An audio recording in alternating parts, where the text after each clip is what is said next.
Yo.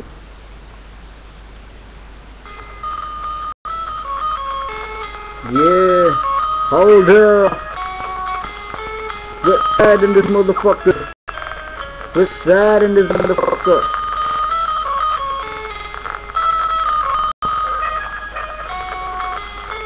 Yeah.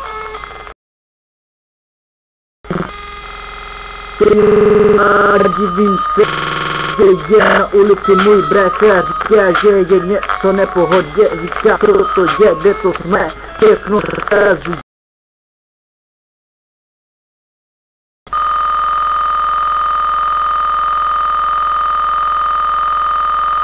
Si ho zpátky a hned je všechno v pohodě, neserte mě, protože na mě nemáte, snažíte se rapovat jako já podle mě, ale jedna je věc, že na to vůbec nemáte, kopnu vás do prsa, aby vás vzala rakovina, proč si myslíte, že jste jako největší rodina, jo, mám lidi Sonova, který jsou pak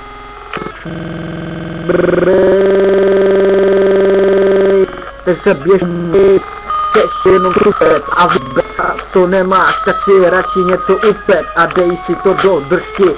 Píčo, nedělej ze sebe, nebo ti ho dám do držky. Haha, to huby, jo, tady to je hudba, barva zajímat, tak když si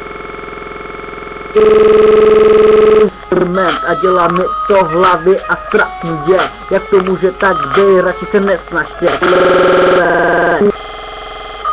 Ty se cítnete, si srandu nesomřete,